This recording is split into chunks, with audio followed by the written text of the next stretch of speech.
Kasama siya sa mga money laundering, organized crime.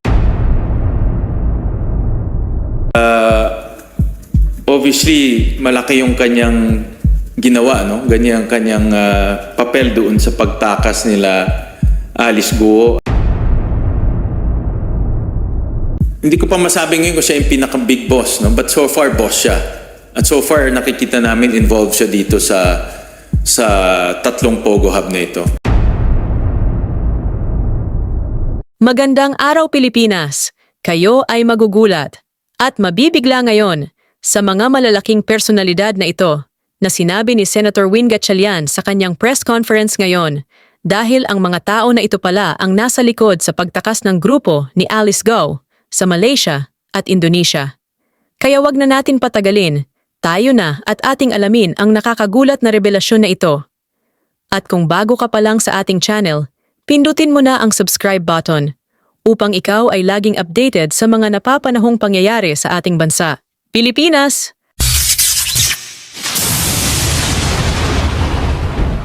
Sir, pag-Alice Guo lang ako. Sir, si Senator Ping Lacson nireveal kahapon na parang meron siyang kaibigan daw na inoferan allegedly ni Alice Guo ng 1 billion pesos. I-invite niyo rin po ba si Senator Ping para ma-shed light or yung friend niya na Filipino-Chinese yata? Wala pa namang ganun na usapan. Nabasa ko lang yun sa internet yesterday. Of course, volunteered information yun. So, wala pa namang ganun na invitation na balak. Pero sir, kung totoo, ibig sabihin gano'n kalaki talaga pera meron sila Alice Guo. Nakakagulat, no? 1 billion pwede niyang i-offer. So, makikita natin na ganun kalaki ang perang gumugulong sa Pogo. In fact, doon sa last hearing, nakita namin nga na ang pumasok sa account ni Alice Guo between 2017 to 2024 is 1.9 billion pesos. At tinignan namin yung kanyang tax returns, tinignan namin yung kanilang mga family corporations. Walang ganun na perang kinikita yung kanilang mga corporations. In fact, prior maging mayor si Alice Guo, 2 beses lang siya nag-file ng tax return niya na wala pang 100,000 yung kanyang parang 20,000 lang ang binayaran niya sa BIR. So, in other words, yung pumasok na pera sa kanyang account, hindi alam kung saan yung legitimate source of income niya. So, ang ibig sabihin, illegitimate yun. Nanggaling yun sa mga financiers, Pogo operators, money launderers na pinasok sa account niya. Sa account lang niya yun. Nung tinignan namin yung QJJ Farm, meron rin ganun. Pumasok sa QJJ Farm between 2018 to 2024, almost 3 billion pesos ang pumasok doon. Yung QJJ Farm naman, yun naman ang nag-transfer ng pera sa pagbayad sa mga contractors, pagrenta ng equipment, pangbayad nga ng kuryente doon sa Pogo Hub sa Bamban. So kung susuma natin yan, close to about 5 billion pesos ang pumasok na unaccounted at unnamed yung source ng pondo. That's close to the 6-7 billion na presyo ng Pogo Hub sa Bamban. No? So, kaya hindi pa natin nakikita yung mga ibang corporations nila. No? At nakita namin may mga pumapasok rin doon. So, ganun yung operations nila. Kunwari, meron silang negosyo dito na hindi kumikita. Kunwari, meron siyang income source na hindi malaki, pero sa likod pumapasok napakalaking pera at ginagamit naman nila ito sa pagpapatayo ng Pogo Hub. Sir, paano ang gagawin niyo kung hindi pa rin siya magsasalita next year? Yung ebidensya naman matibay eh. And I'm sure i-invoke niya yung right niya against self-incrimination or ngayon ang bagong linya na mayroong banta sa buhay niya na hindi naman nag-file officially. So, ginagamit niya yung dahilan na yun. But ang ebidensya kasi napakatibay eh. No? At yung dokumento, very clear naman. So, kahit na hindi siya magsasalita, ilalabas lang namin kung ano yung sinasabi ng ebidensya. Pero in favor ba kayo, sir, sa executive session? Hindi ako in favor, no? Dahil unang-una, hindi naman national security threat to. Number 2, yung kanyang death threat, hindi naman officially reported. Parang para sa akin, gawa-gawa lang niya ito para hindi siya sumagot sa mga tanong. Wala akong nakikitang dahilan para mag-executive session. Sir, kumbinsido na ba kayo dun sa hayati na? And inaalis nyo na po ba yung possibility na baka by plane talaga yung Well, doon sa nakita kong news galing sa NBI, dumating siya sa KL on July 18, nakatatak yung passport niya.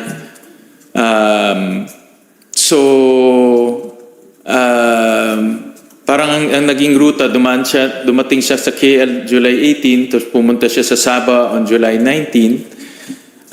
So ibig sabihin, mayroon siyang formal entry sa Kuala Lumpur. No?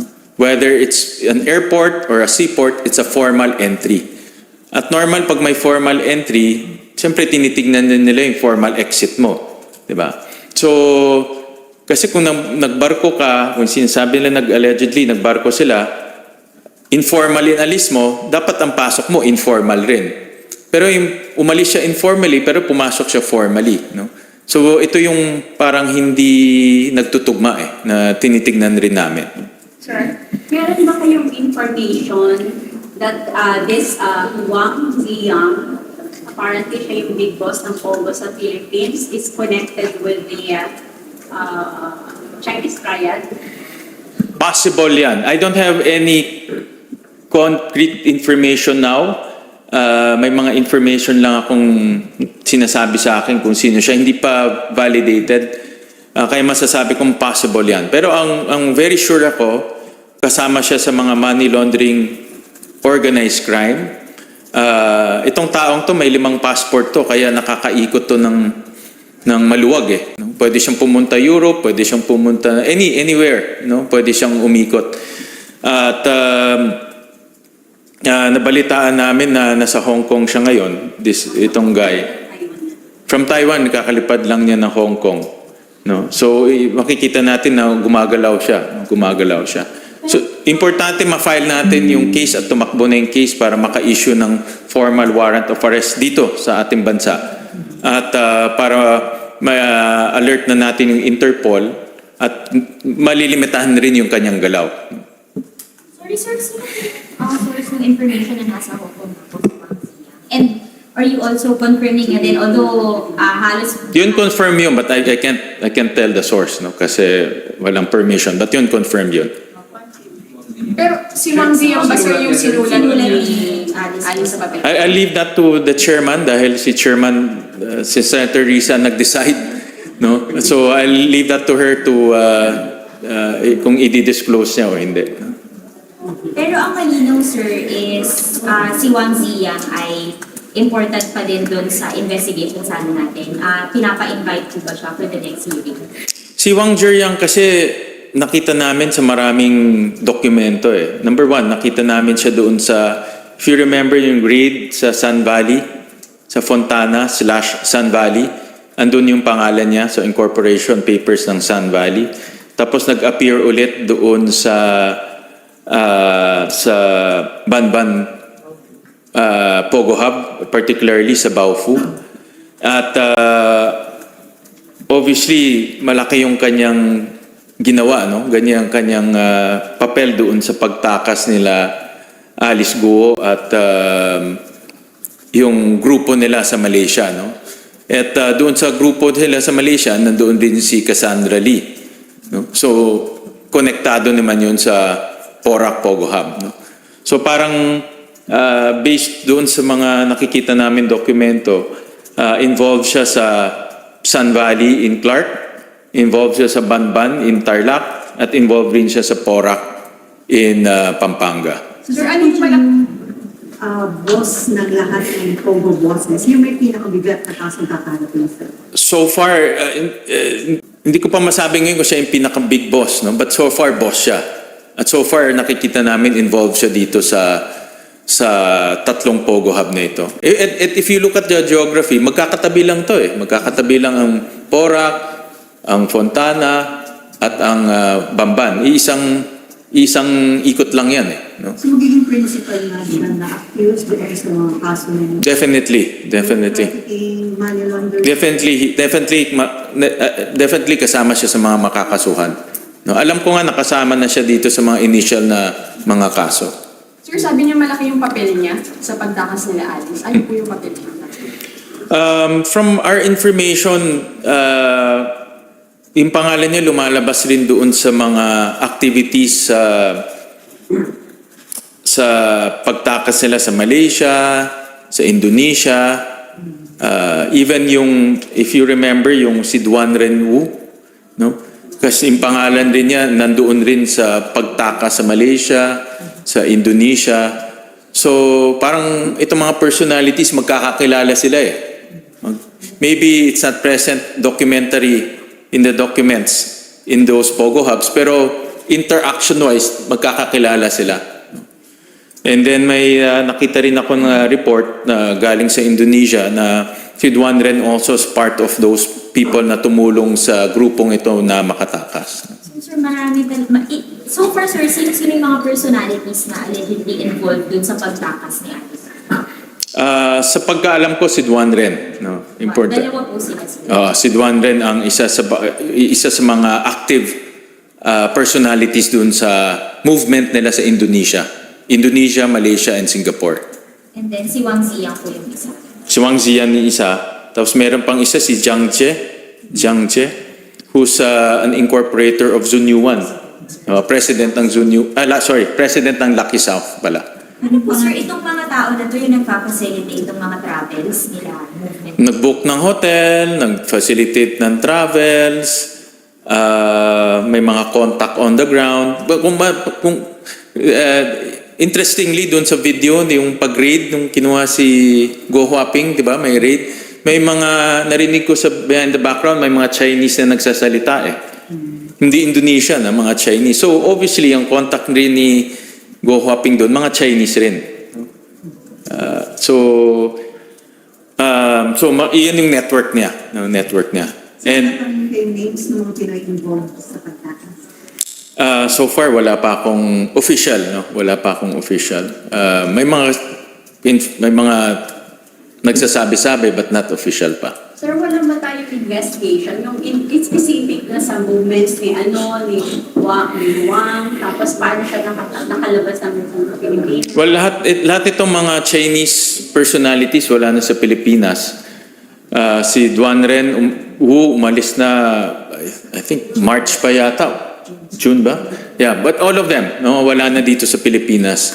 One of the nakikita kong common action sa kanila, kung merong raid, kaagad takbuhan na sila eh. No, umaalis na kaagad sila ng Pilipinas eh. Sir, is it possible po ba, kaya po ba na madala sila dito for the probe for the Senate? Or that's out of... Hindi, babalik lang sila dito kung meron ng warrant of arrest. I think ganyan ang mangyayari. So may warrant of arrest, of course, i-alert natin ang Interpol at pag nahuli sila, pababalikin dito. Sino mag-i-initiate? Parang wala yata nagtuturo siya lahat nakapokus kay Kasama naman doon sa listahan ng mga finailan ng kaso, yung three agencies, NBI, BI at AMLAC nag-file ng mga kaso. So kasama naman sila dito. Sir, balak daw po ng PAOK na maghukay daw dun sa Lucky South 99 because allegedly may mga patay daw sa ilalim based on their information. Anong reaction niyo dun, sir? Yun yung mga information, diba marami kasing na-rescue eh, no? Maraming na-rescue, maraming victims at yung mga victims mismo nagsasabi kung ano yung nangyari doon. So may information na may mga napatay dahil nga sa torture. At yung iba ay binaon doon, iba nga ay allegedly may crematorium. So that's possible na mayroong ganyan na pangyayari. Dahil nga at one time yung Porac Pogo Hub talagang grabe. No? Makita naman natin yung torture na nangyari doon sa pictures. And hallmark yan ng mga Pogo Hubs, no? Na nagto-torture. So possible na mayroong namatay doon at kasi kinuha nila yung passport eh. So parang walang personalities tong mga tao eh. Hindi natin alam kung sino. Pag tapatay ka, babaong ka na lang nila, tapon yung passport, wala na. Missing ka na kaagad. Regarding Cassandra Leon, ano po yung reaction nila sa mag-file ng petition for certiorari and prohibition to recognize human rights underneath May limitation naman yan, ano? Kailangan i-justify niya rin, dapat i-justify niya kung ano yung dahilan para hindi siya magsasalita.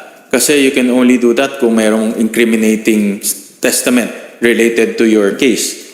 Kung itatanong naman, hindi naman related to your case, pwede naman yun. So, hindi blanket right yan. It's only related to the case filed against you. So yung sa Pogo Bill, anong timeline? Hopefully in the next 2 weeks, hindi simpleng bill lang naman to. And I think si Senator Joel, Senator Alan, for initiating the bill. So, i-consolidate na lang namin to. And then sir, di ba parang may promise si SP sa inyo? Yes, oo. Yun rin yung isang aming agreement na ipa-fast track itong bill.